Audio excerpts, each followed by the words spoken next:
Voy a dar un pequeño,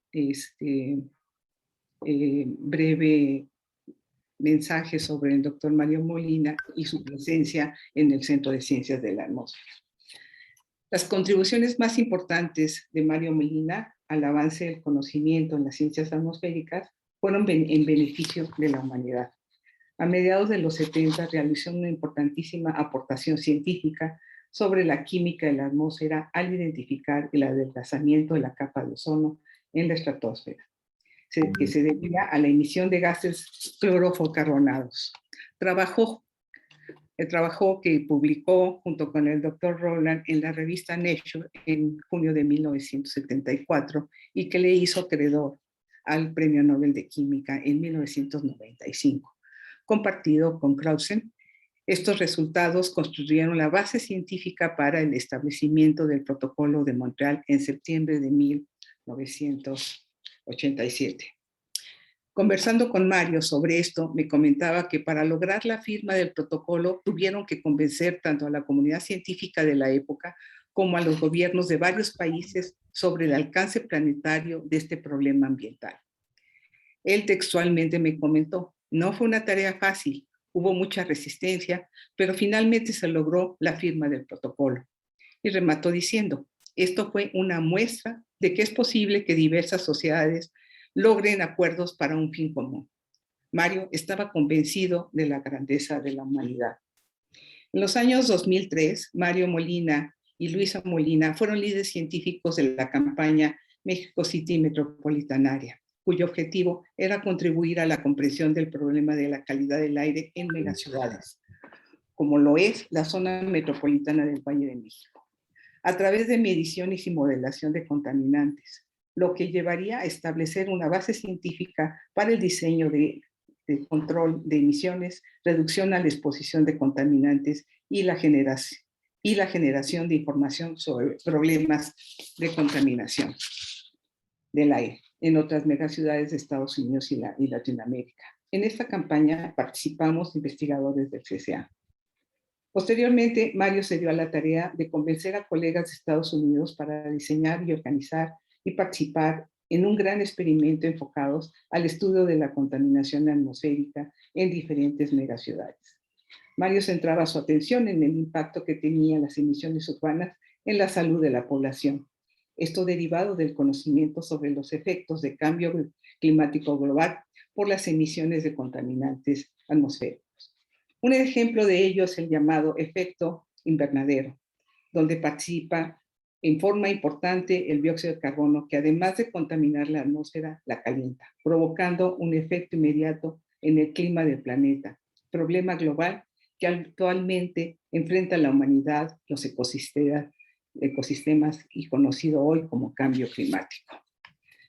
Con esta visión, Mario nos conformó un comité científico integrado por expertos internacionales en química de la atmósfera.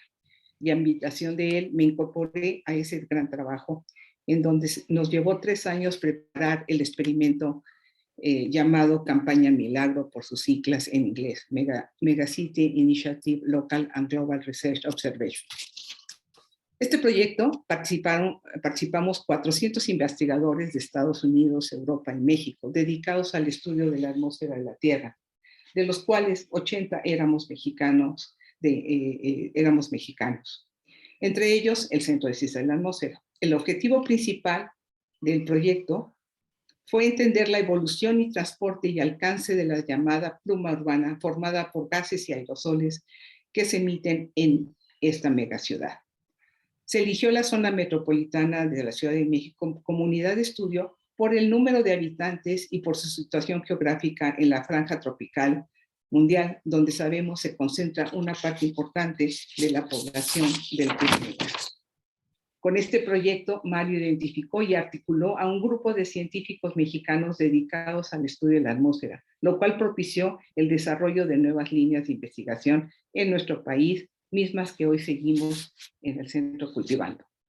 Varios investigadores del Centro de Ciencias de la Atmósfera tuvimos colaboraciones que llevaron a publicar resultados en diferentes revistas del área. En particular, se hicieron trabajos sobre la calidad del aire de la zona metropolitana y estos a su vez ayudaron a las autoridades del gobierno local a establecer políticas para el control de contaminación de la atmósfera en la zona metropolitana. Además de estos grandes aportes a México, Mario, siempre interesado en el desarrollo y la difusión del conocimiento, aceptó la invitación para ocupar el cargo de presidente del Consejo Editorial de la revista Atmósfera del Centro de Ciencias de la Atmósfera desde el año 2012, lo cual aportó su visión crítica a los artículos publicados durante ese tiempo. La comunidad del Centro de Ciencias de la Atmósfera agradece todas las contribuciones del doctor Mario Molina al conocimiento, quien seguirá siendo un referente para las investigaciones del centro. Una idea que siempre nos compartió fue que para estudiar el comportamiento de la atmósfera desde un punto de vista científico, se requiere abordar el problema con un enfoque multidisciplinario donde converjan las ciencias naturales, sociales y económicas. Ahora, con el problema de cambio climático, esta idea se ve aún más evidente. Muchísimas gracias y ahorita vamos a pasar a presentar un video sobre la obra y la vida de Mario. Adelante, por favor. Destacado universitario, pionero en la investigación de la química atmosférica y uno de los más reconocidos a nivel mundial en ese campo, José Mario Molina Pasquel y Enríquez nació en la Ciudad de México en marzo de 1943. Se formó como ingeniero químico en la Universidad Nacional Autónoma de México, hizo estudios de posgrado en la Universidad de Friburgo, Alemania, y se doctoró en físico-química por la Universidad de California, Berkeley, en Estados Unidos. Su tenacidad en la investigación pronto dio frutos. En 1983 obtuvo el Premio Tyler de Energía y Ecología para logro ambiental y fue reconocido por la NASA con la medalla por logros científicos excepcionales en 1989. En coautoría con Frank Sherwood Rowland, publicaron el artículo original que predecía el adelgazamiento de la capa de ozono como consecuencia de emisiones de gases industriales, los clorofluorocarburos, un trabajo que junto con Paul Crutzen los hizo merecer el Premio Nobel de Química en 1995. También recibió el Premio Sasakawa del Programa de las Naciones Unidas para el Medio Ambiente en 1999 y en 2014 el Premio Campeones de la Tierra, máximo galardón ambiental por su labor a favor de la restauración de la capa de ozono. Su constancia en la investigación y la publicación de sus resultados fueron fuerte precedente para la adopción del Protocolo de Montreal de la ONU en 1987, un acuerdo ambiental internacional para la protección de la capa de ozono y el propósito de eliminar el uso de sustancias que la debilitan. El doctor Molina dirigió el centro de investigación que lleva su nombre en la Ciudad de México, dedicado a estudios sobre energía y medio ambiente, así como a la búsqueda de soluciones a problemas relacionados con el cambio climático y de alternativas de desarrollo sostenible. Perteneció a diversas instituciones académicas y de investigación nacionales y extranjeras. Entre ellas, fue miembro distinguido de la Pontificia Academia de las Ciencias del Vaticano, del Colegio Nacional, la Academia Mexicana de Ciencias y la Academia Mexicana de Ingeniería, así como del Comité del Consejo Interacadémico para Revisión del Panel Intergubernamental de Cambio Climático. En su honor, la Facultad de Química de la UNAM inauguró en 2015 el edificio Mario Molina en Ciudad Universitaria, un espacio que vincula la investigación de esa entidad académica con la industria. Muestra de su labor fue la campaña MCMA 2003, que encabezó junto con Luisa Molina con el objetivo de contribuir a la comprensión del problema de la calidad del aire en megaciudades como la zona metropolitana del Valle de México, una suma de esfuerzos en la que participaron investigadores del Centro de Ciencias de la Atmósfera. En 2006, conformó un comité científico integrado por 400 expertos internacionales en química de la atmósfera para realizar el experimento llamado Campaña Milagro, cuyo propósito era entender la evolución, transporte y alcance de los gases y aerosoles que se emiten en una megaciudad como la zona metropolitana de la Ciudad de México. Estas campañas sentaron bases científicas para diseñar estrategias de control de emisiones, reducción a la exposición de contaminantes y la generación de información sobre los problemas de contaminación del aire en otras megaciudades de Estados Unidos y Latinoamérica.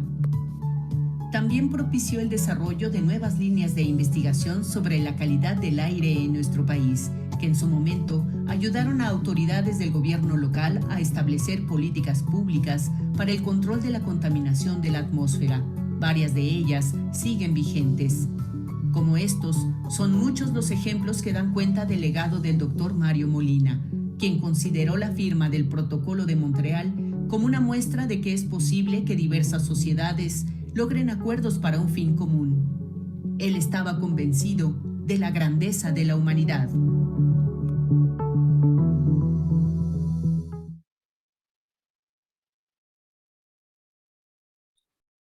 Bueno, pues dicho lo anterior, con un pequeño homenaje al doctor Mario Molina, como ustedes vieron, el premio Nobel de Química, el de 1995, damos ya y por iniciando este evento del panorama actual de las ciencias de la atmósfera, las ciencias atmosféricas 2021, y le paso la palabra al doctor Carles, que es el secretario académico del Centro de Ciencias de la Atmósfera.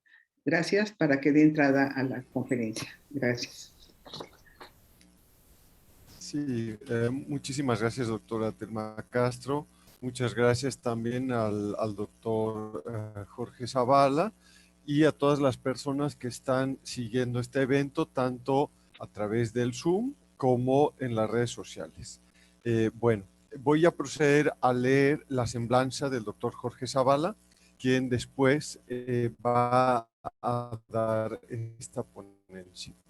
El doctor Jorge Zavala Hidalgo estudió en oceanografía física, ambas en la UNAM, y es doctor en ciencias de oceanografía física por el Centro de Investigación Científica y de Educación Superior de Ensenada, el CICES. Cuenta con un postdoctorado que realizó en el Center for Ocean Atmospheric Production Studies en Florida State University. Sus líneas de investigación se centran en el estudio de procesos de circulación oceánica y clima de México mediante modelación numérica, observaciones en sitio, información satelital y reanálisis. Entre las zonas que ha estudiado destacan el Golfo de México, su dinámica y termodinámica, incluyendo la corriente del Lazo, la dinámica del oeste y suroeste del Golfo y la variabilidad regional, estacional e interanual de la concentración de clorofila A.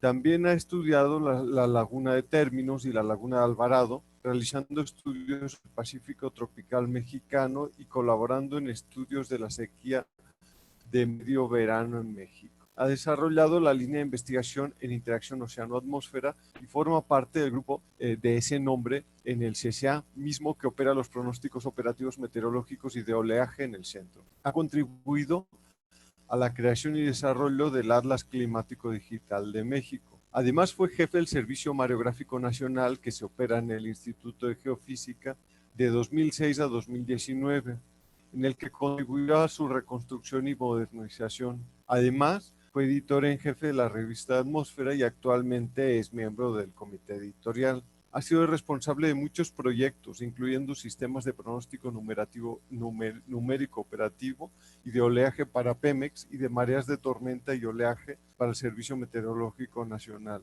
La reconstrucción del derrame petrolero British Petroleum para el INEC, además de proyectos de la CFE, de Conagua, CONACYT, Ciencia Básica y PAPI. De julio de 2019 a mayo de 2021 fue el coordinador general del Servicio Meteorológico Nacional. Además cuenta con muchos trabajos publicados en revistas arbitradas y ha dirigido más de 20 tesis. Actualmente es investigador titular C del Centro de Ciencias de la Atmósfera.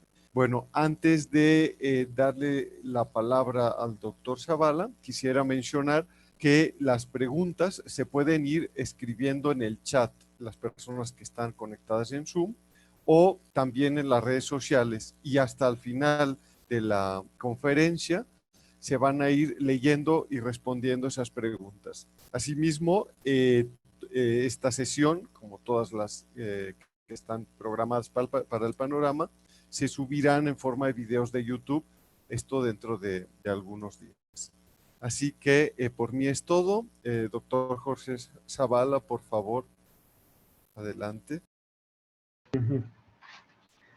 ¿Qué tal? Muy buenas tardes. Muchísimas gracias, Carles. Muchas gracias también por la invitación a la doctora Telma, directora del Centro de Ciencias de la Atmósfera. Y bueno, la idea es compartir con ustedes algunas reflexiones relacionadas con las actividades de modelación numérica. Entonces, pues sin más, vamos a avanzar. Voy a dar un panorama muy general con una introducción, el contexto general, los antecedentes, después mencionar un poco el estado actual de lo que ha sido la modelación numérica a nivel global y lo que ha sido la modelación numérica en el Centro de Ciencias de la Atmósfera, para después reflexionar sobre la situación actual, los temas que son relevantes a la modelación numérica, o algunos, porque es un tema sumamente extenso, y las perspectivas que tienen esta línea de investigación. Yo creo que es muy importante reflexionar sobre cómo avanza el conocimiento del sistema Tierra, más que solamente de la atmósfera. Si bien es cierto que nuestro centro se ha enfocado, o su nombre dice Centro de Ciencias de la Atmósfera, cada día es más claro que lo que se estudia es el sistema Tierra y que los estudios multidisciplinarios son necesarios, ¿no? Entonces, lo mismo está uno trabajando con temas relacionados con sequía, que con agricultura, que con incendios, que con calidad del aire, o con ciclones tropicales que obviamente se desarrollan sobre los océanos. Bueno, sin embargo, el avance del conocimiento del sistema Tierra, pues efectivamente lo que nos da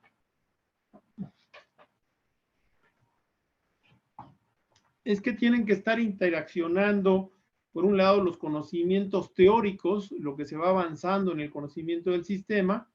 Por otro lado, esto se ve reforzado y es sumamente necesario realizar observaciones, y desde hace décadas contribuyen al desarrollo del conocimiento los modelos numéricos. Y en este esquema en que yo los pongo con una interacción entre estas tres áreas, es así como se ha venido avanzando en el conocimiento, y aún cuesta trabajo, incluso con colegas, que entiendan que la modelación numérica es tan importante como son las observaciones, o incluso en el sector público, donde piensan que pues los datos dan pronósticos, o las estaciones meteorológicas son las que generan los pronósticos, y no se entiende que en realidad son muy importantes y necesarios para validar los pronósticos y para calibrar los modelos, pero que en realidad fundamentalmente los pronósticos se realizan, los pronósticos meteorológicos y climáticos, con modelos numéricos, ¿no? Entonces, si logramos de esta plática revalorar la importancia de la modelación numérica, pues sería ya un éxito. Entonces, es importante también reflexionar que esta es una actividad relativamente nueva como ciencia, como área científica, y que si uno hace un esfuerzo por revisar los momentos claves, destacan los trabajos de Abbe y de Bjerknes en 1901 y 1904, donde en forma visionaria ellos proponen que se deben utilizar las ecuaciones de la física, que es un problema de física, para poder realizar los pronósticos. Es decir, es un tema que se puede resolver con un conjunto de ecuaciones matemáticas, dando unas condiciones iniciales y resolviendo este sistema. Posteriormente, el trabajo de Richardson en 1922 hace la primera propuesta de cómo se debería de organizar esta información para poder realmente ejecutar un pronóstico u obtener una solución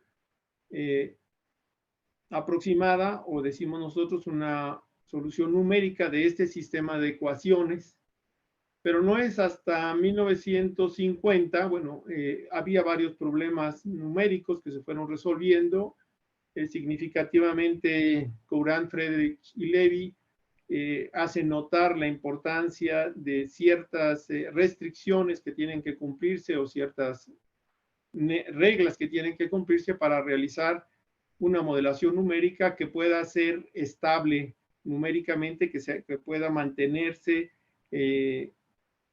digamos, que pueda funcionar adecuadamente los cálculos y que no se exploten o se salgan de una condición acotada.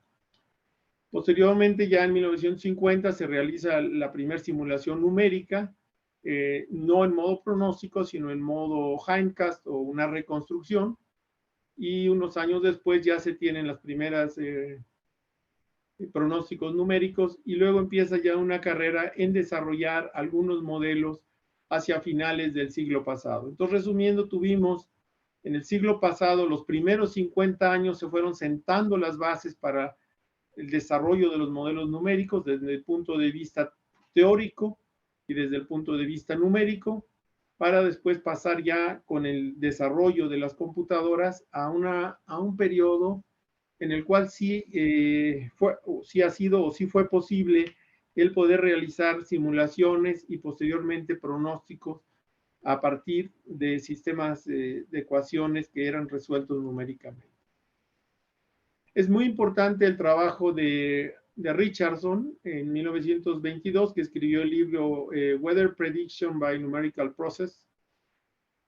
Este libro realmente explica una serie de problemas, como por ejemplo la gran cantidad de cálculos que tienen que realizarse y cómo pueden realizarse algunos de estos cálculos simultáneamente y por lo tanto en forma repartida.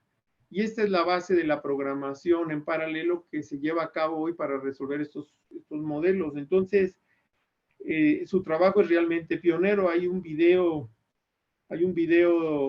en las redes sociales del MetOffice, en donde en forma esquemática lo pone dirigiendo una orquesta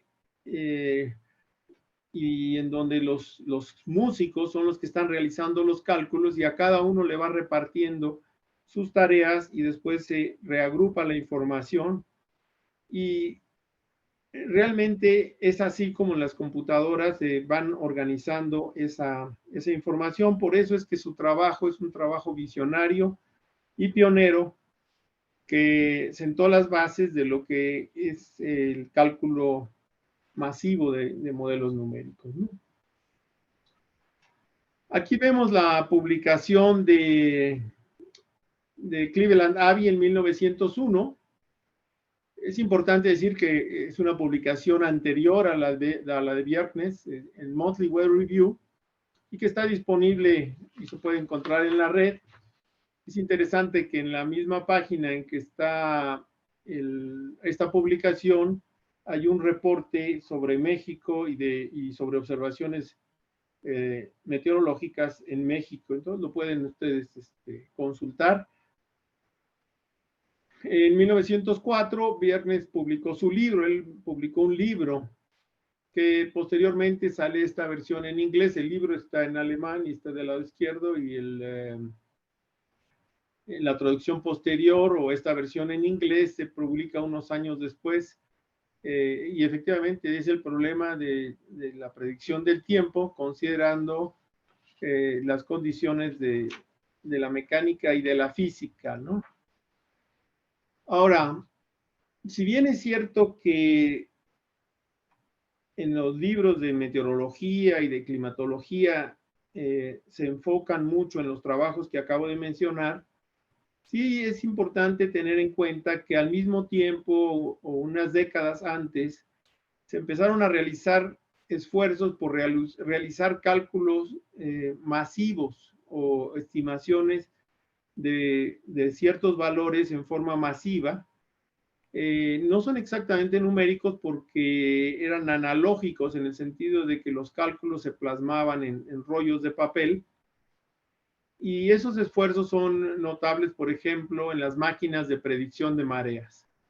Estas máquinas lo que hacían era, a partir de observaciones, se encuentran las componentes de marea, las más importantes, y la fase que tienen estas componentes, y esto se asocia a cada uno de una parte de estas máquinas, de tal manera que una vez que le da uno la amplitud y la fase de cada componente, empieza a correr la máquina y empieza a pronosticar el nivel del mar en un determinado sitio. Y hay que tomar en cuenta que esto se tiene que hacer para cada sitio, o sea, la marea en cada sitio es diferente, aunque las componentes tengan el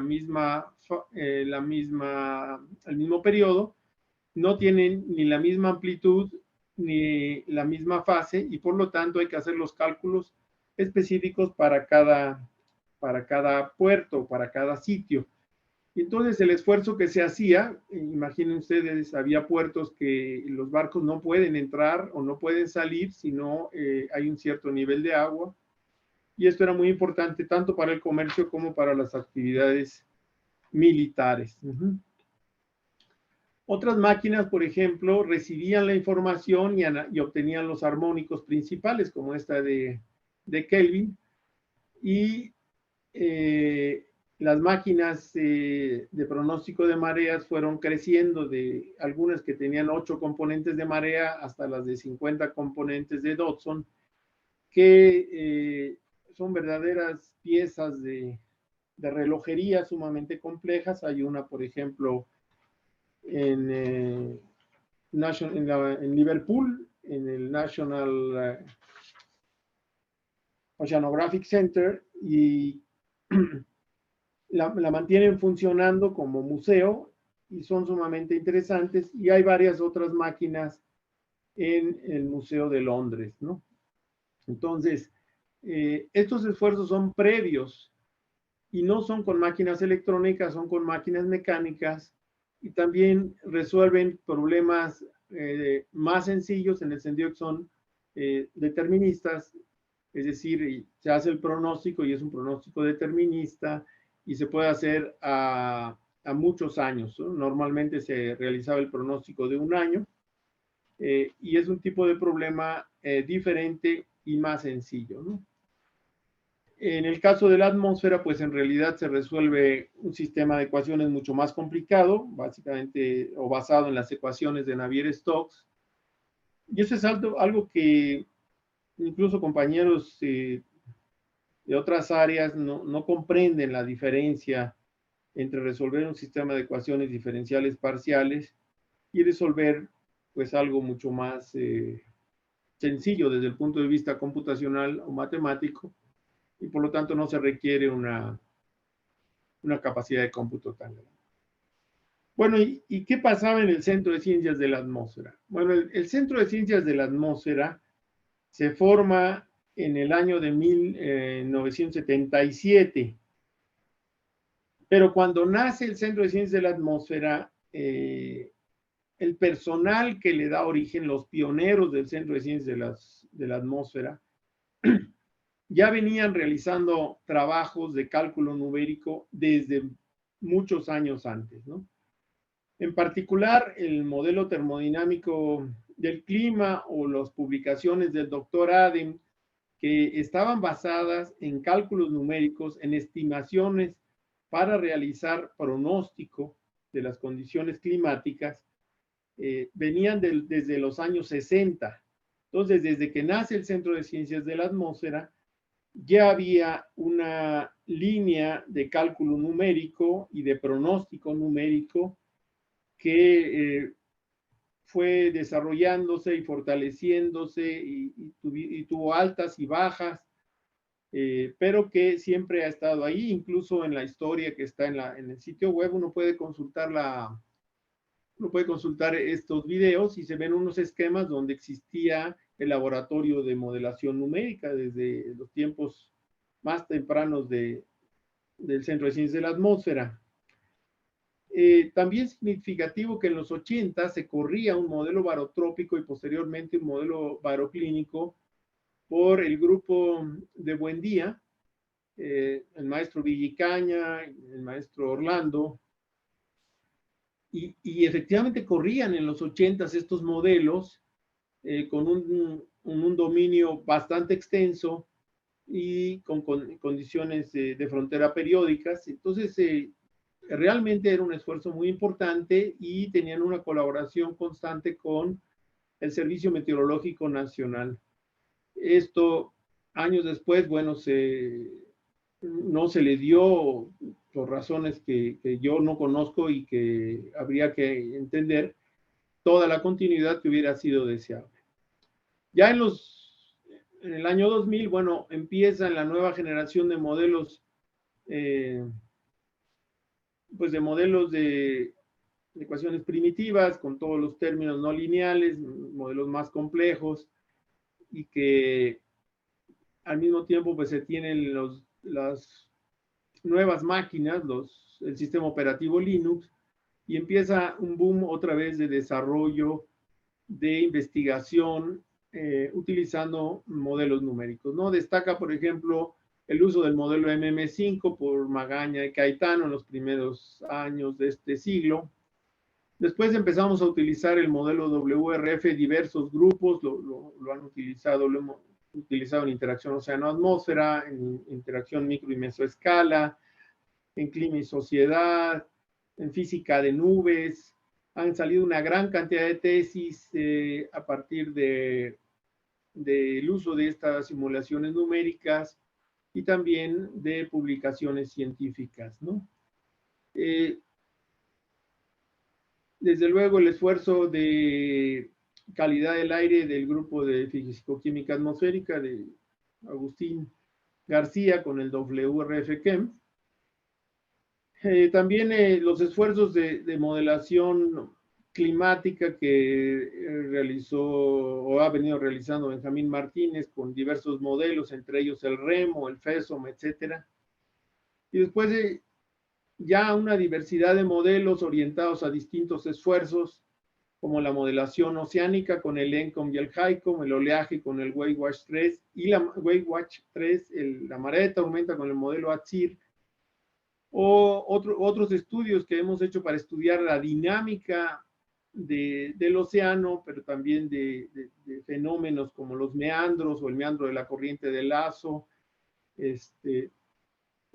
que hemos realizado con el modelo de gravedad reducida 2.5 que me tocó desarrollar en los 90, pero que lo ha utilizado Benjamín Martínez y también lo hemos utilizado nosotros para estudiar la corriente de Lazo, el modelo FOL 3D para dispersión de ceniza que implementamos junto con Agustín García. En fin, hay una diversidad de estudios, de esfuerzos, de tesis, de investigaciones y sobre todo un esfuerzo enorme que ha costado muchísimas horas de mucha gente y muchísimos millones de pesos, que es el poder mantener un sistema de pronóstico que lleva ya del orden de 13 o 14 años operando prácticamente en forma ininterrumpida, ¿no?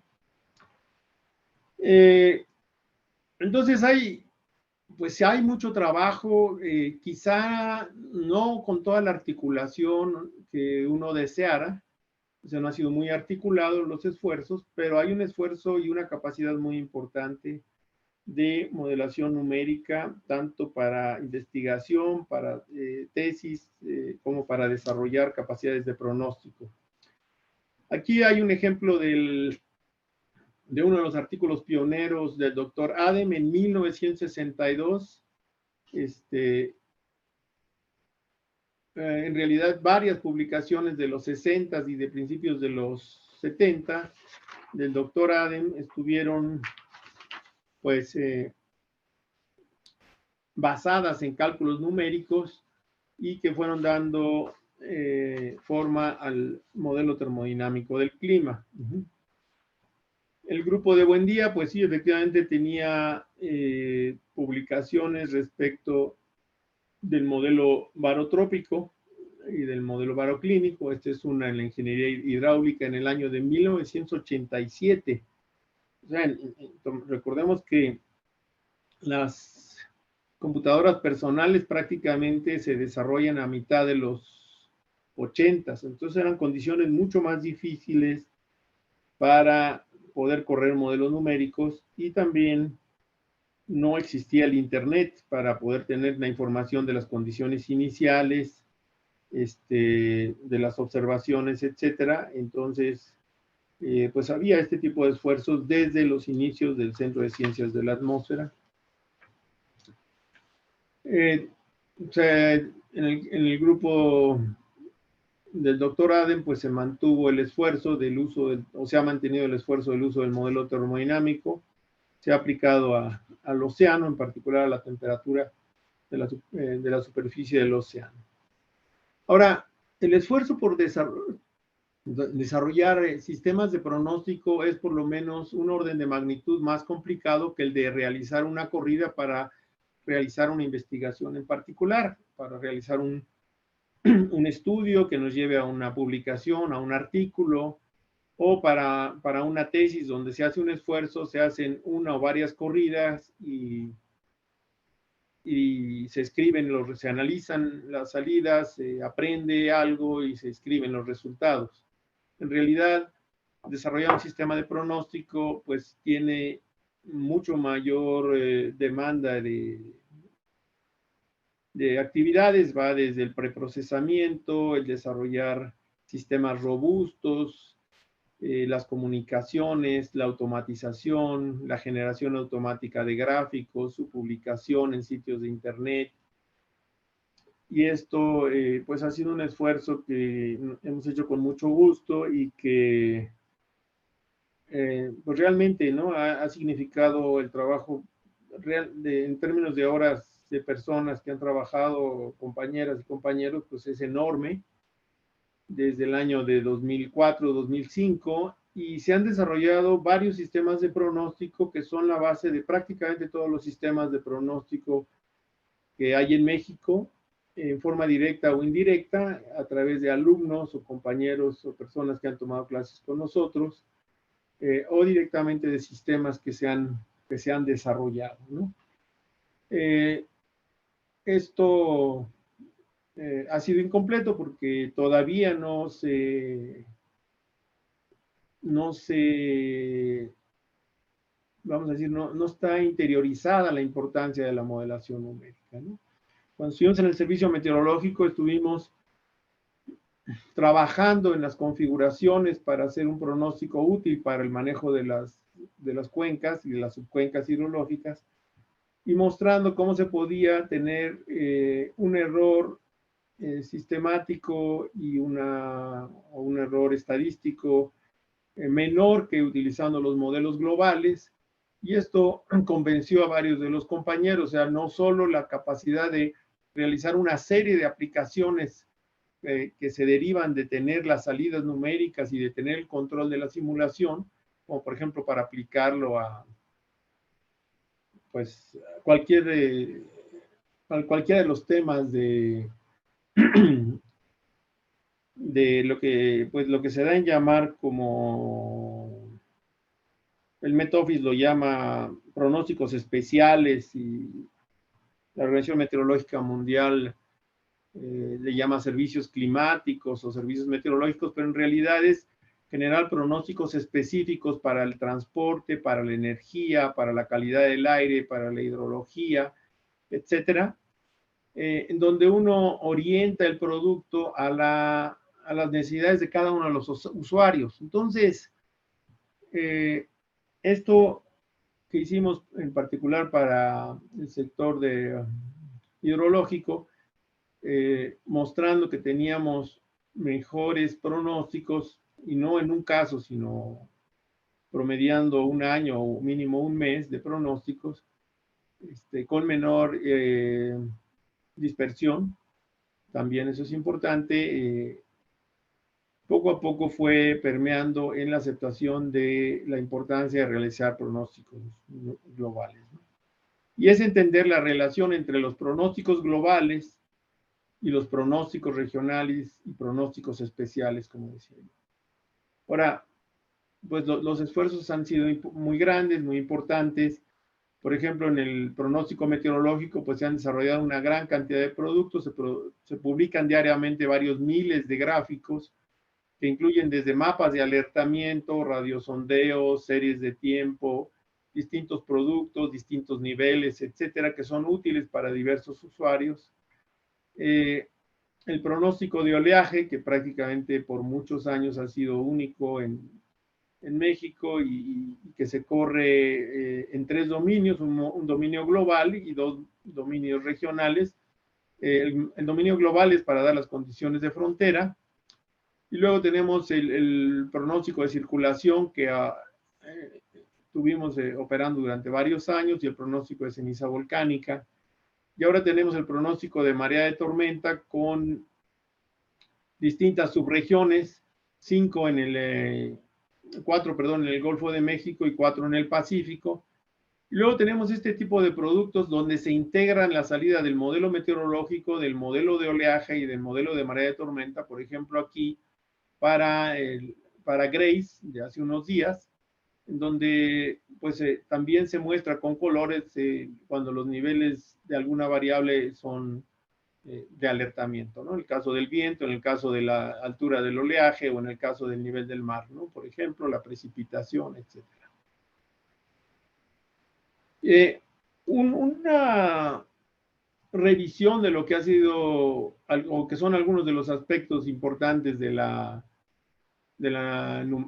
modelación numérica, pues está en este trabajo que se publicó en 2015 en Nature. Es una revisión, yo lo recomiendo mucho porque toca varios de los aspectos de la situación actual sobre todo y de lo que se puede esperar así en los próximos años. Hay que tomar en cuenta que los modelos numéricos no solo están orientados a la escala del tiempo, sino también a otras escalas de varias semanas, meses o estacionales, subestacionales, anuales, etcétera.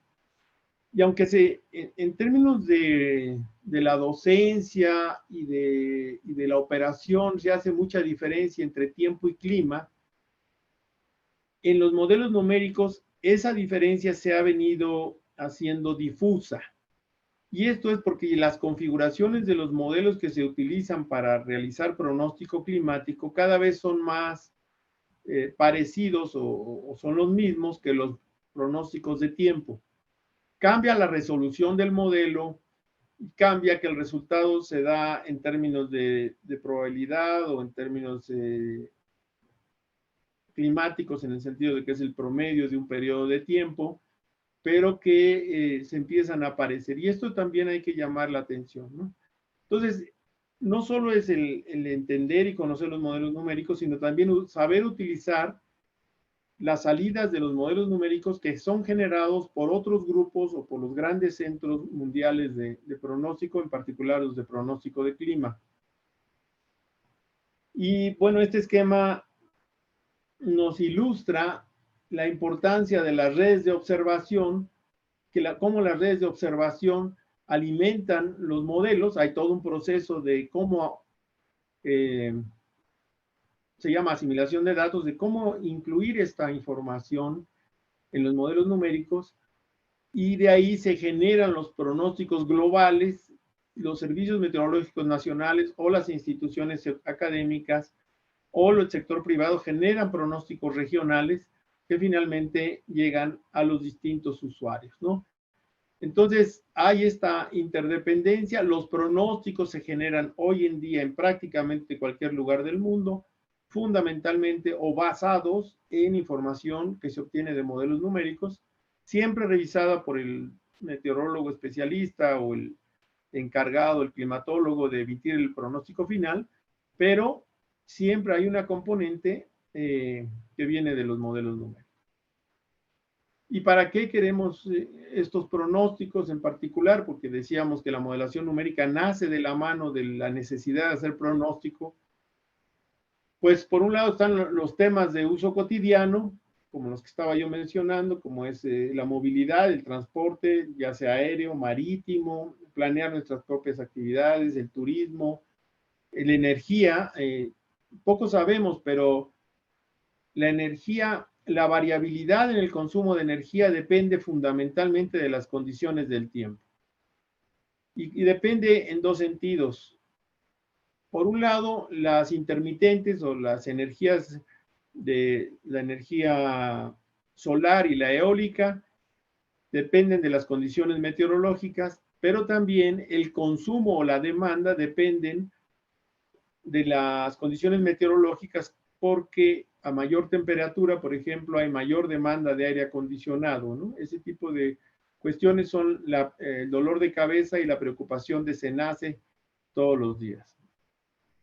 Ahora, ¿dónde se hace pronóstico? Yo creo que es muy importante distinguir los grandes centros de pronóstico global, principalmente el Centro Europeo y la NOAA, aunque hay otros. Ya no puse un mapa de dónde se corren los modelos globales, particularmente del IPCC. Algunos países tienen también sus propios modelos.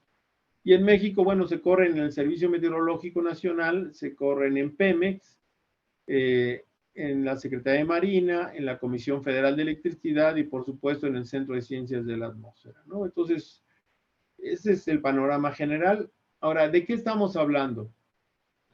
El Centro Europeo, el SMWF, bueno, tiene ahorita en 2021 registrados 378 personas de más de 30 países.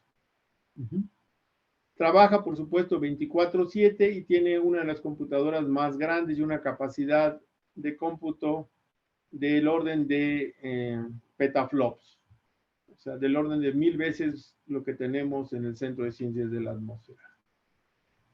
Tiene un presupuesto de 125 millones de libras por año, según el reporte del año pasado.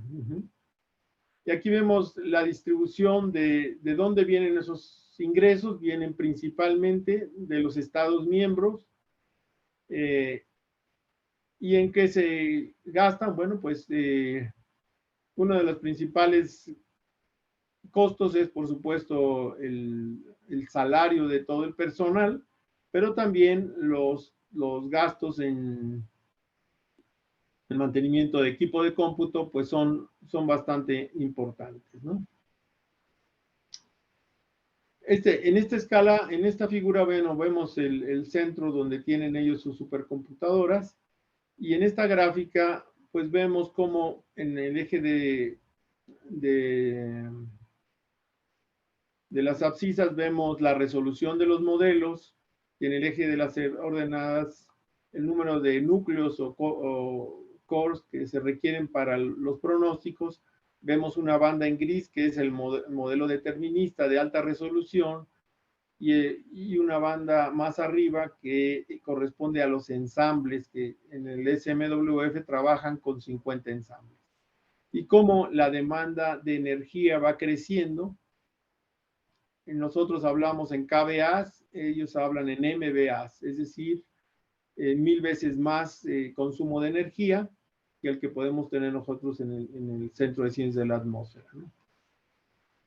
Y por otro lado, pues la NOAA. La NOAA también es el segundo centro más, o el segundo modelo más utilizado, más reconocido a nivel mundial. No necesariamente más utilizado el europeo, porque el europeo cobran. Ellos también tienen una capacidad del orden de 40 petaflops. Nosotros en el Centro de Ciencias de la Atmósfera tenemos del orden de 40 teraflops, ¿no? O sea, ahí estamos como un orden, ¿no?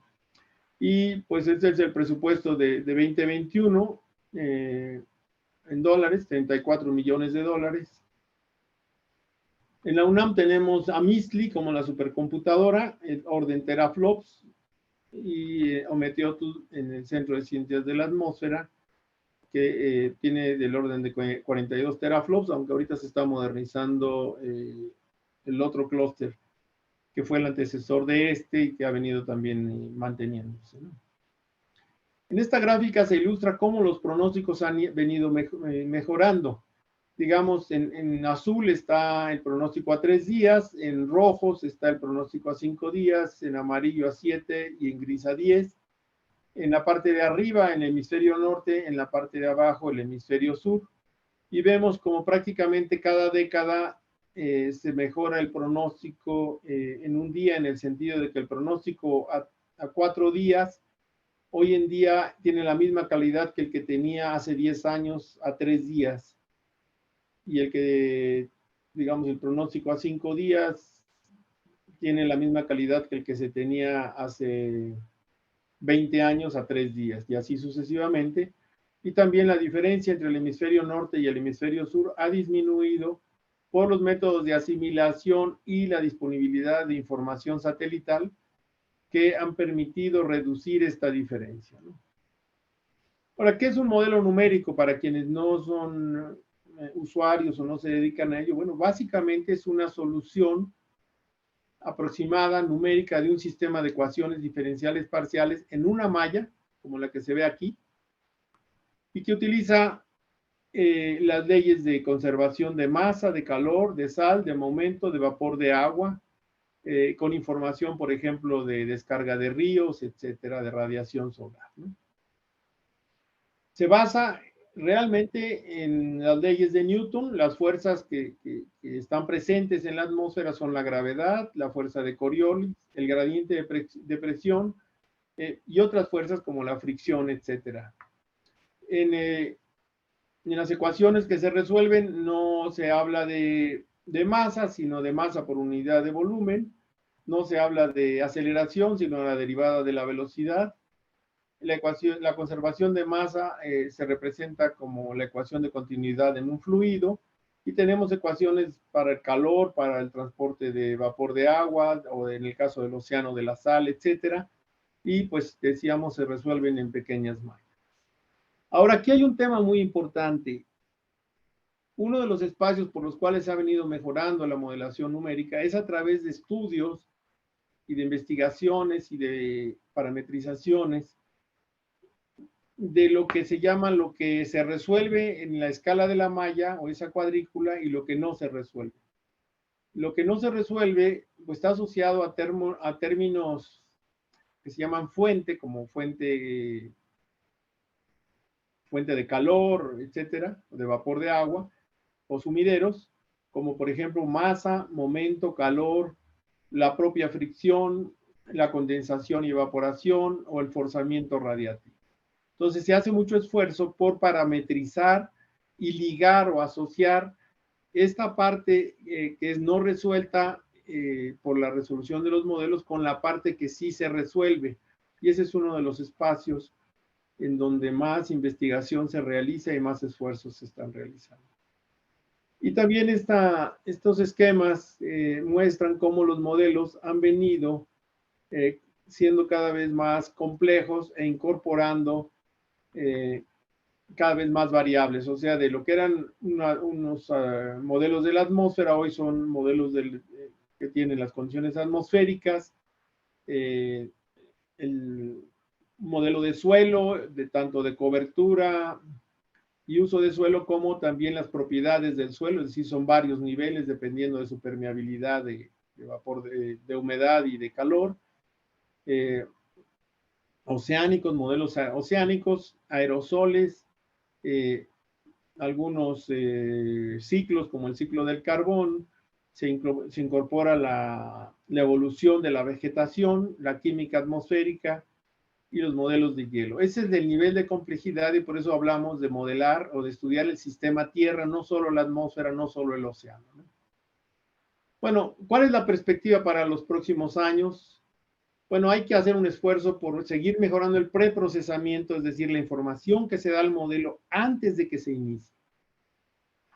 Esto quiere decir que el modelo depende de las condiciones iniciales y de la información con la cual lo estemos alimentando. No solo es tener el dato, sino también cómo podérselo dar al modelo, porque no tenemos la información en todos los sitios y en todos los momentos, sino solo información discreta, ¿no? Entonces esto es un tema importante que también está relacionado con la asimilación de datos. Todo esto es preprocesamiento. Después de que ya tenemos la corrida, hay que sacarle jugo.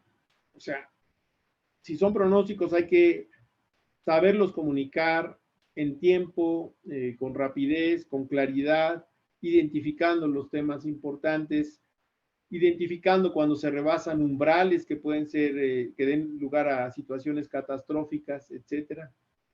Los modelos hay que evaluarlos constantemente. Hay sitios en donde tienen una evaluación prácticamente permanente, está automatizada. En el servicio meteorológico estuvimos desarrollando algoritmos para que todos los días se pudieran evaluar los pronósticos contra las observaciones del día anterior, de tal manera que tuviéramos un seguimiento casi en tiempo real de cómo se está realizando. Los modelos hay que calibrarlos, es parte de la evaluación, como consecuencia de la evaluación se da la calibración. Y luego hay dos temas. Uno es la resolución, esta idea de que más resolución da mejores pronósticos. Bueno, la resolución es uno de los componentes que ayudan a mejorar los pronósticos, se hacen esfuerzos enormes, pero hay que tener claro que no es el único. Y he tratado de comentar varios de estos. Y esta idea que tampoco se pueden tener pronósticos perfectos por la propia naturaleza del sistema Tierra, de los fluidos, de la atmósfera, del océano, y por lo tanto se utiliza o se está desarrollando el pronóstico por ensambles ya desde hace muchos años, ¿no? Por otro lado, tenemos aspectos tecnológicos muy importantes, o sea, cómo está avanzando o cómo ha venido avanzando y se prevé que siga avanzando la capacidad de procesamiento, ¿no? Procesadores cada vez con oscilaciones o tiempo de reloj mayor, mayor memoria. Uno de los temas es la energía. Los sistemas consumen muchísima energía y entonces parte del desarrollo tecnológico está orientado a que se consuma menos energía.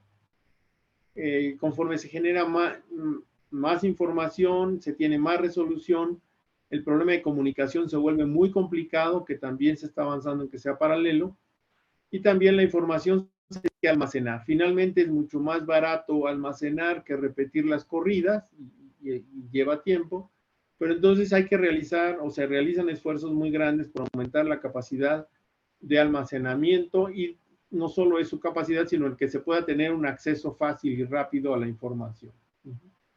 Aquí se ejemplifica, pues realmente a partir de la incertidumbre que tenemos en un momento dado de las condiciones que se están dando en un determinado sitio, se corren distintas simulaciones con diferentes condiciones iniciales, y se obtienen un conjunto de resultados que constituyen el ensamble, y un buen análisis del ensamble nos da información de tipo probabilístico, ¿no? Entonces eso es importante.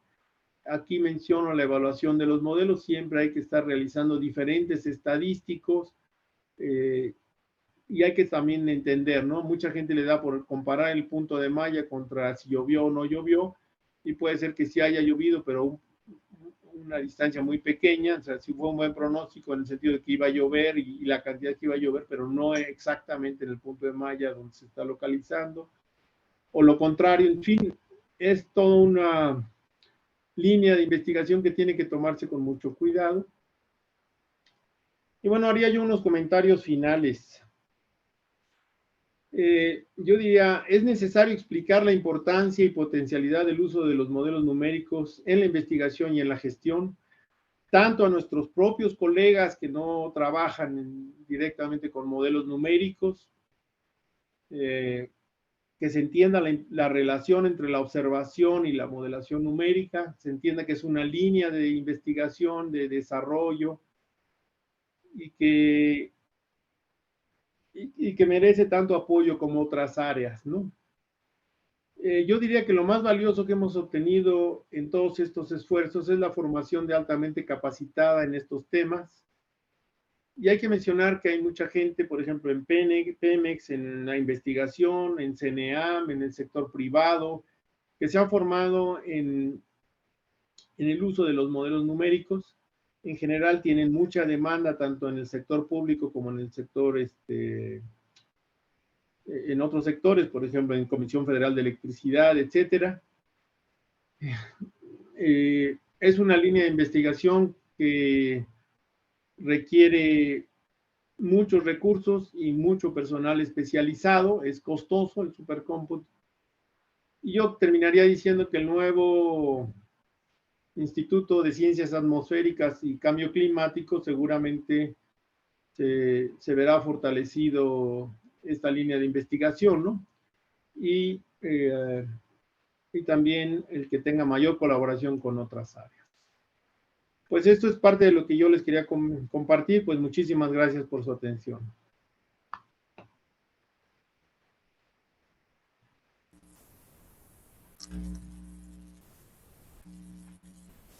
Sí, muchas gracias, doctor Zavala.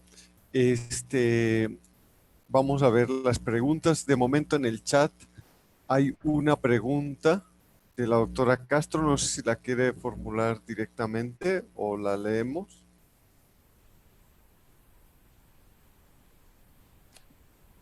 Bueno, si quieren la formulo directamente. No, bueno, muchísimas gracias, Jorge, por la presentación, muy interesante. Un rápido recorrido por muchos años en el centro de este tipo de línea de investigación, que son el uso de métodos numéricos para hacer modelación de diferentes aspectos de la atmósfera y del océano. La única cosa que y eso más es por un poco de desconocimiento del tema, y es algo que luego a veces me preguntan. Siempre les digo, el modelo, el pronóstico, véanlo en la página del Centro de Ciencias de la Atmósfera, y entonces es gente que se va a ir de fin de semana, qué sé yo, a cualquier lado de playa, y me dice, pero ¿qué tanta incertidumbre tengo? O sea, me dejo, ¿de veras voy a tener buen tiempo o no voy a tener buen tiempo? ¿No? Entonces, en ese sentido, les digo, pues está bien hecho porque todos los días además se actualiza. Pero la pregunta que yo te haría, si es que cabe, es si se tiene una idea de la incertidumbre de los pronósticos, de las variables que se manejan en el modelo. No sé cómo se va a comportar la marea, cómo se va a comportar el viento, cómo se va a comportar, etcétera, ¿no? Si tienen una idea como para contestar eventualmente esas preguntas. Gracias, y solamente quiero comentarles a todos que el video que se presentó del doctor Mario Molina fue realizado por TV UNAM. Gracias. Adelante, Jorge. Sí, es muy importante. La verdad no abordé el tema con cuidado, pero es uno de los temas más importantes en desarrollo y que tendrá que tener mayor desarrollo en los próximos años, que es el asociar una incertidumbre al pronóstico y una probabilidad. Nosotros en el proyecto que tuvimos con Senapred, incluimos incertidumbre en algunas variables. Por ejemplo, en la temperatura, si ustedes ven las series de tiempo de los sitios que se publican, tiene una línea intensa en color vino y tiene una banda en gris, que, a ver si lo puedo poner ahorita, y esa banda en gris nos da, sí, aquí está, lo voy a poner aquí, nos da la incertidumbre en la temperatura con una probabilidad de que la temperatura esté en esa banda, si no me acuerdo era de 66%.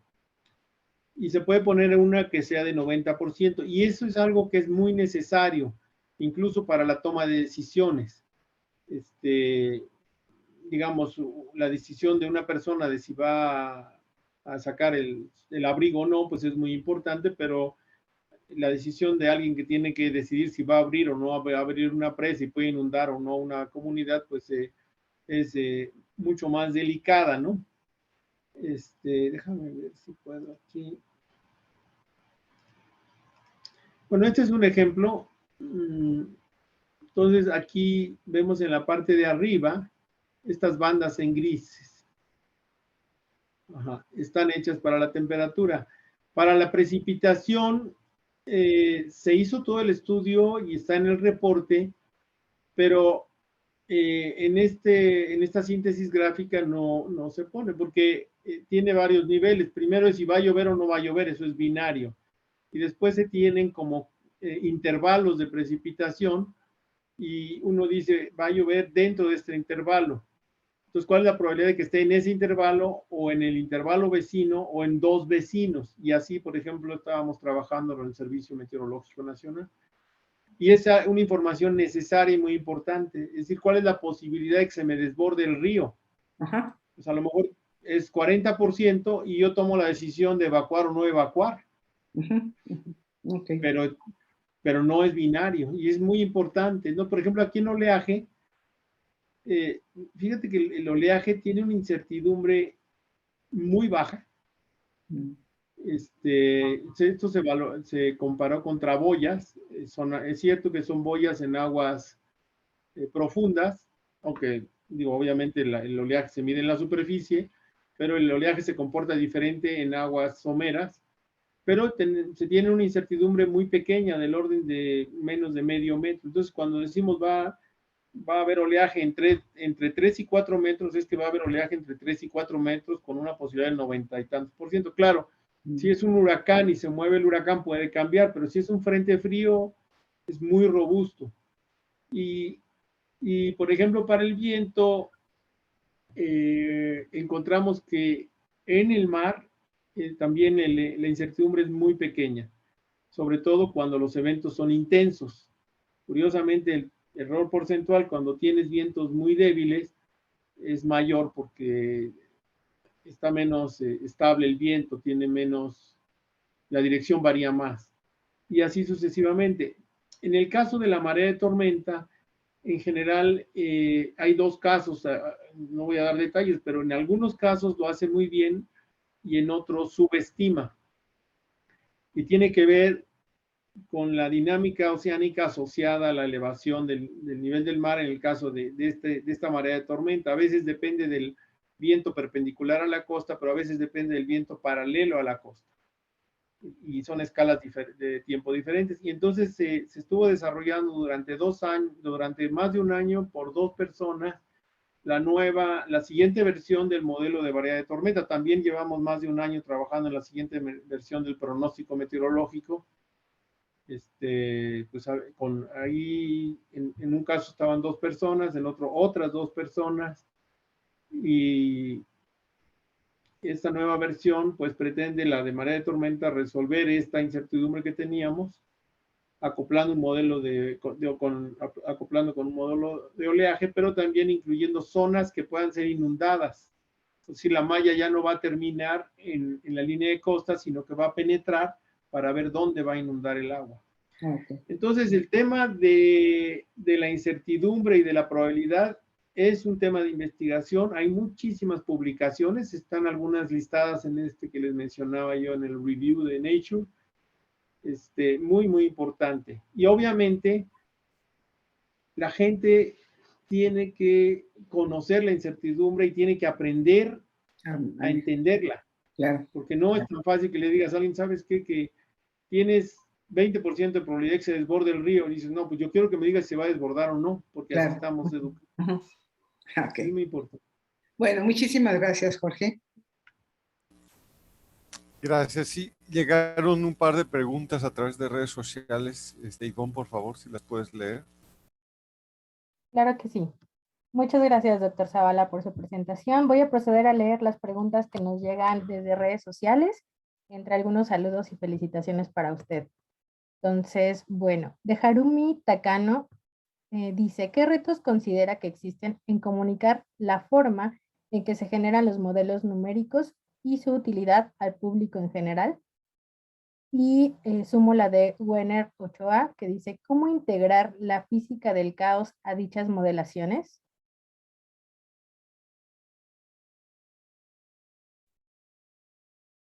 Doctor Jorge. Ok, adelante. Bueno. Bueno, la física del caos en realidad nace precisamente del pronóstico del tiempo. Nace de la mano con los trabajos de Lorentz y algunos otros trabajos. Y antes con los trabajos de Poincaré, donde Poincaré muestra que cambiando muy poquito las condiciones iniciales, después de un tiempo, las soluciones matemáticas empiezan a tener una divergencia. Y esto se ha ilustrado mucho con el efecto mariposa.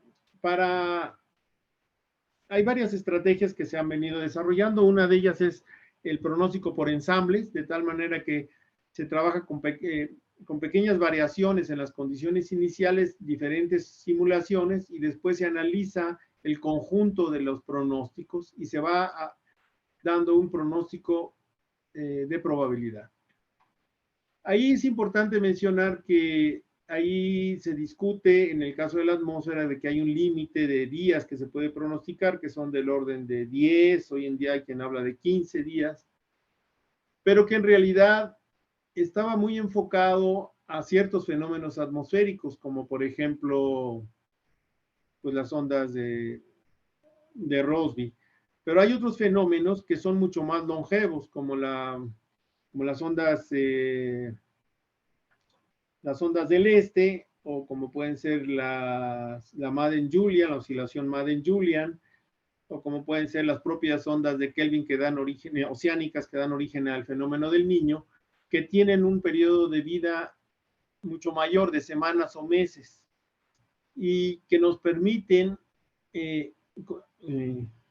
tener una idea de qué tipo de variaciones se esperan en las condiciones más climáticas que meteorológicas, ya no un pronóstico determinista, sino del promedio de un periodo de tiempo. Y entonces, cómo interactúan las escalas de vida corta y las escalas de vida media es uno de los temas que más están investigando y le llaman, hay todo un grupo internacional que llama esto es subseasonal to seasonal o seasonal to subseasonal. Y bueno, sí, esas son las formas, son los ensambles, son los estudios y los pronósticos probabilistas. Y la otra pregunta era la de comunicación. Bueno, lo que yo me he dado cuenta es que generalmente los pronósticos tienen mucha información que no llega a los distintos sectores sociales o a la población o a las personas encargadas de la toma de decisiones. Y entonces, esto no es nuevo. La verdad, dentro de la meteorología hay toda una rama que es la comunicación. Y es una especialidad en otros países, la comunicación del tiempo meteorológico. Cuando estuve yo en el servicio meteorológico, hicimos un esfuerzo muy grande, en muchos sentidos, para poder hacer llegar la información a los distintos usuarios con las distintas características que lo necesitan. Por ejemplo, a Protección Civil, pues ellos necesitan, y los gobernadores necesitan un tipo de información para estar alertas en caso de eventos extremos. Hay comunidades que no, por ejemplo, no hablan español, entonces se trabajó mucho con el Instituto Nacional de Pueblos Indígenas para traducir y hacer llegar a través de las radios comunitarias en distintos idiomas indígenas. Pero hay mucho, por ejemplo, decía yo, el sector de energía necesita una información muy específica que no se está generando. El sector transporte, pues también requiere su propia información. El sector agrícola es muy demandante. Hicimos un esfuerzo por generar productos para ellos, pero hay mucho más que se puede hacer. Entonces, sí, la comunicación tiene varios aspectos. Uno, que tenga la claridad y el nivel adecuado dependiendo de las necesidades del usuario. Por ejemplo, el pronóstico del Centro de Ciencias de la Atmósfera tiene demasiados productos, es como más académico para el usuario común. El usuario común a lo mejor quiere algo más sencillo que dime si va a llover en la tarde o no para sacar mi paraguas, ¿no? Entonces, uno tiene que generar productos adecuados para los distintos usuarios, diría yo. Tiene toda la razón y es algo muy importante y vamos a hacer un esfuerzo en los próximos meses y años precisamente de comunicación en el próximo instituto, que es uno de los planes que tenemos. Ok. Sí, muchas gracias. En el chat hay muchos agradecimientos y felicitaciones a los que me sumo totalmente. Y una pregunta, una pregunta del doctor Víctor Mendoza, que voy a leer a continuación. En cuanto al mejoramiento del pronóstico a corto plazo, 1 a 5 días, y mediano plazo, hasta 14 días, las condiciones iniciales son de suma importancia en el buen pronóstico. Sin embargo, la actividad solar, la cual puede cambiar hasta unos 4 watts metro cuadrado por algunos días, la pregunta es, ¿puede alterar de manera importante las condiciones iniciales? ¿Qué se opina de esto? Bueno, digo, las condiciones iniciales las tomamos de observaciones, ¿no? Si en un momento dado hay alguna anomalía solar, se puede incluir en las condiciones iniciales. Y si también hay algún pronóstico, como yo lo sé que hay, pero de una escala de tiempo más larga, de la actividad solar, también se puede incluir en la información que va a recibir el modelo como parte, ya sea de condiciones iniciales o de forzamientos. El pronóstico de corto plazo, bueno, ya llamamos corto plazo, bueno, sí, o sea, es muy importante lo que dicen, ¿no? Por ejemplo, está lo que es el nowcasting o el muy corto plazo, que está relacionado con, por ejemplo, tormentas que se pueden desarrollar o ya se desarrollaron y se están desplazando, y podemos decir va a llover o no en Coyoacán dentro de media hora. Eso es muy importante y es un área que hay que seguir fortaleciendo. Es débil, depende mucho del radar meteorológico, pero también de sistemas automatizados de alertamiento. Luego el de 1 a 5 días, pues sí depende de las condiciones iniciales y lo que se hace es trabajar con ensambles, pero también hay que trabajar mucho en lo que mencionaba la doctora Telma, de generar incertidumbre en los pronósticos, trabajar e irla reduciendo, ¿no? O sea, dar la información del rango, ¿no? No solo dar el valor puntual, digamos, la temperatura máxima mañana va a ser, digamos, 27 grados, sino decir, con una probabilidad del 95% va a estar entre 26 y 28, o lo que corresponda. Y pues lo que dice pues sí, hay sensibilidad, digamos, uno de los temas que no resuelven los modelos necesariamente a veces es pues la radiación, ¿no? Porque pues, está asociada a veces a escalas muy pequeñas, dependiendo también de la nubosidad. Y entonces, tanto la radiación que recibe la superficie como la que emite, pues es una de las variables en las cuales se trabaja para mejorar las simulaciones numéricas. Sí, estoy de acuerdo, eso es sumamente importante.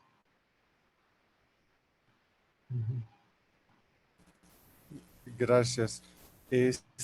Voy a leer otra pregunta que en este caso es de la doctora Cecilia Conde. Ella comenta lo siguiente: en el reporte del grupo 1 del IPCC se hace mucho énfasis en la importancia de los servicios climáticos.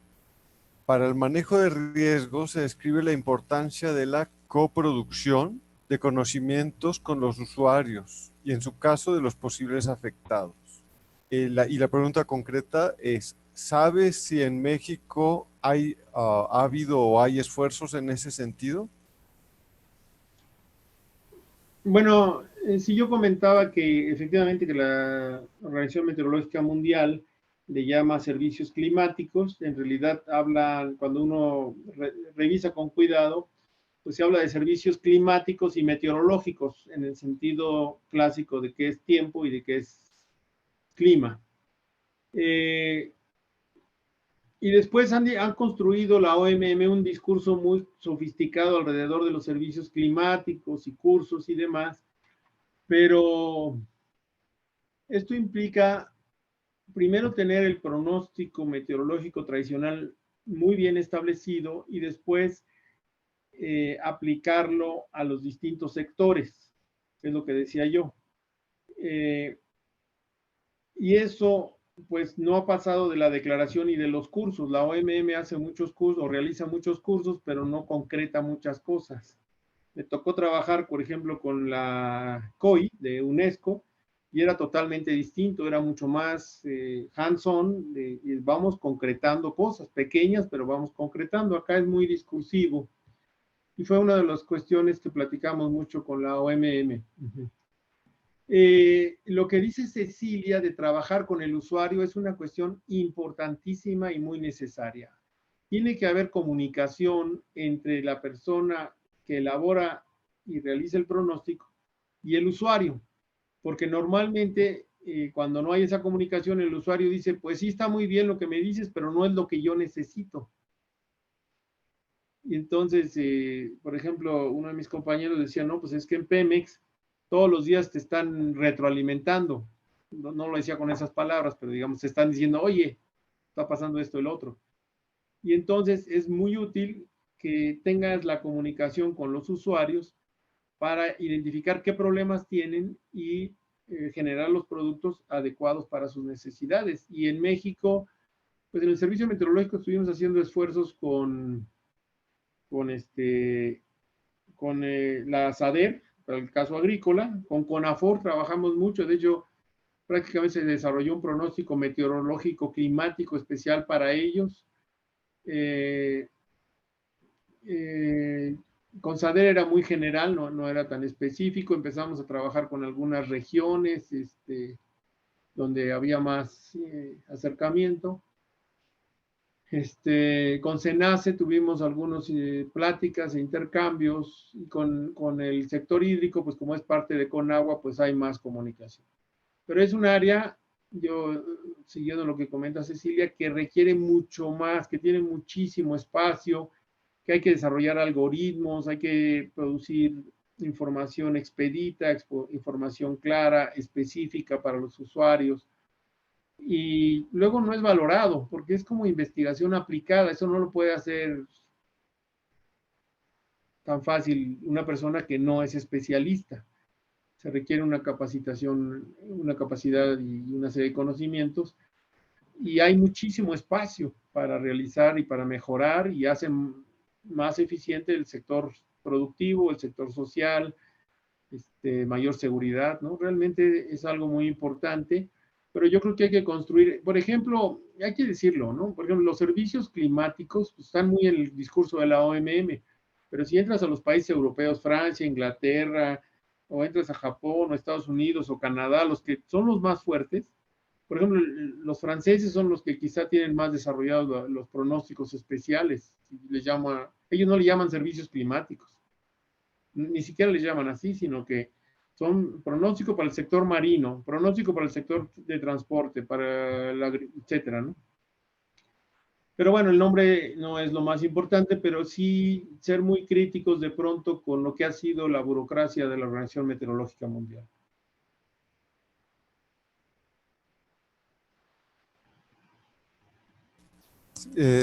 Muchas gracias.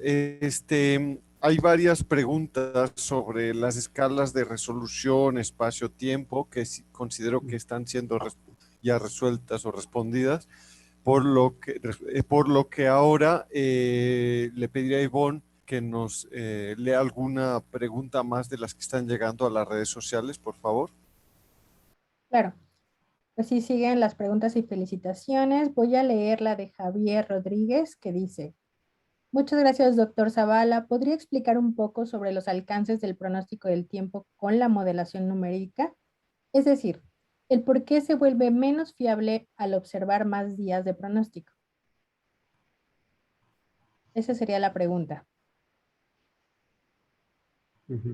Bueno, efectivamente, pues tiene que ver con lo que la naturaleza del comportamiento de los fluidos, que consiste en que ante pequeñas variaciones de la situación en un momento dado, conforme avanza el tiempo, esas pequeñas variaciones van amplificándose y las condiciones se van haciendo diferentes. Eso es lo que tiene que ver con los trabajos de Lorentz y con la teoría del caos, con la teoría de Poincaré.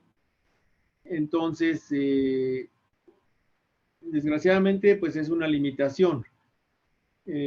Por otro lado está la propia naturaleza de los sistemas meteorológicos, es decir, son sistemas que tienen una vida, digamos un huracán, pues tiene una vida del orden de días, hasta puede durar una semana, 10 días máximo, bueno, puede durar un poco más, pero en general el promedio duran algunos días, y entonces pues uno va monitoreando el huracán y lo pronostica cómo va a evolucionar, cuál va a ser su trayectoria, cuál va a ser su intensidad, su velocidad de desplazamiento, etcétera.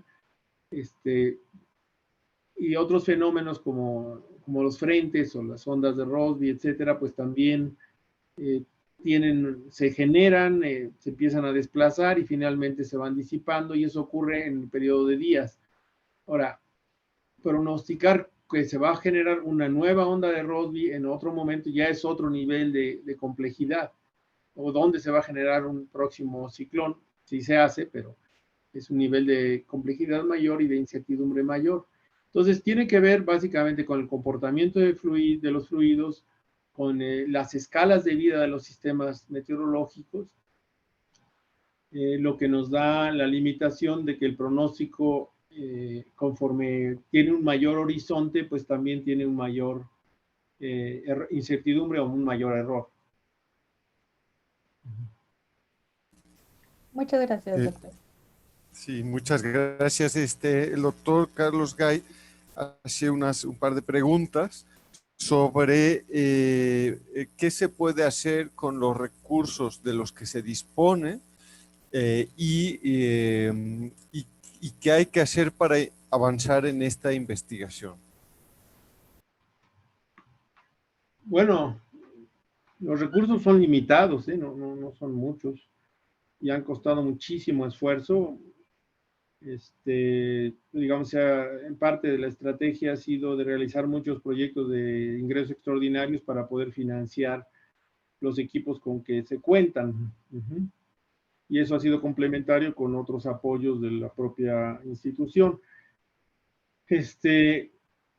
Pero yo creo que el mayor reto del Centro de Ciencias de la Atmósfera es formar gente y realizar investigación alrededor de estos temas. Pero yo creo y veo una necesidad enorme de un mucho mayor trabajo cerca del sector público. Y también uno tiene que llegar a acercarse y explicar que se pueden generar productos útiles para ellos. Eso me di cuenta o me he dado cuenta que pues no hay la conciencia ni la confianza, ¿no? También hay que ganarse la confianza, y eso aplica en general a la investigación. Y también no ver la ciencia como tan separada de las otras actividades, lo cual en mi opinión, es una deformación. En realidad, o sea, se realiza investigación muchas veces aplicada, que no va a ser rocket science, digamos, pero que puede realmente incidir en muchos aspectos de los socioeconómicos, ¿no?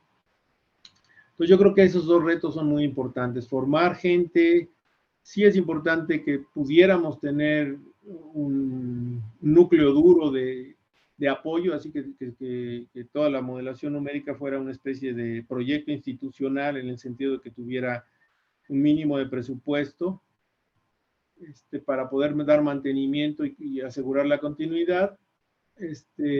Pero pues lo importante es que se va a hacer, y es capacitar gente, resolver problemas, trabajar con el sector público y hacer buena investigación de calidad. Sí, muchas gracias. El tiempo ya se está viniendo encima, pero hay colegas que insisten con algunas preguntas. Por ejemplo, el doctor Esquiva pregunta si se puede comparar la calidad de los modelos de Reading y el servicio meteorológico.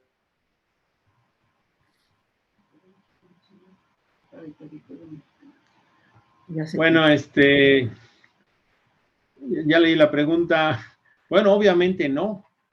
O sea, las funciones del Centro Europeo, el SMWF, pues es un centro que tiene una gran cantidad de países miembros, que decía yo, tiene un presupuesto, pues ¿cuántos son? 50, pues de varios miles de millones de pesos al año, 300 personas, y su función es generar pronósticos globales, y eso es muy importante, y también dar servicio a sus países miembros. Entonces uno tiene que identificar qué nos toca hacer a nosotros, y lo que nos toca es, usamos esos modelos para las condiciones iniciales y de frontera de los modelos regionales, y nos especializamos en las características meteorológicas, hidrológicas, las necesidades del propio territorio nacional y de las comunidades en el país. Y por supuesto, pues no tiene nada que ver el Centro Europeo con el Centro de Ciencias de la Atmósfera, ¿no? Digo, el propio Centro de Ciencias de la Atmósfera no tiene 300 personas. Así es. O el Servicio Meteorológico Nacional. Bueno, el Servicio Meteorológico Nacional, cuando yo llegué, no tenía equipo de supercómputo. Y cuando estuvimos ahí, conseguimos varios servidores para correr modelos muy limitados. Hicimos toda la gestión para un equipo de supercómputo que espero que se adquiera en el futuro próximo. Entonces, sí o no, el servicio meteorológico no ha fortalecido esa línea de investigación, de desarrollo, no investigación, sino que es aplicado.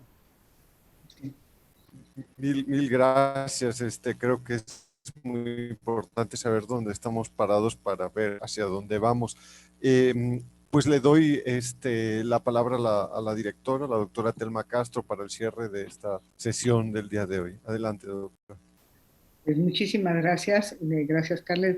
Jorge, espléndida conferencia. Realmente nos abre muchas interrogantes a seguir y bueno, es bueno para que los estudiantes se interesen por estos temas. Lo que quisiera comentarles es que a todo nuestro público en general, es que las charlas están siendo grabadas y prontamente se subirán a la página del Centro de Ciencias de la Atmósfera. Nuevamente, muchas gracias, Jorge. Y a todos los que están siguiéndonos, los invito para que mañana tengamos la segunda plática por la doctora Sandra Gómez, que nos va a hablar sobre los contaminantes biológicos y químicos presentes en la atmósfera, que es otra de las líneas que se cultivan en el Centro de Ciencias de la Atmósfera. Bueno, pues es todo y gracias. Hasta luego. Muchas gracias a todos.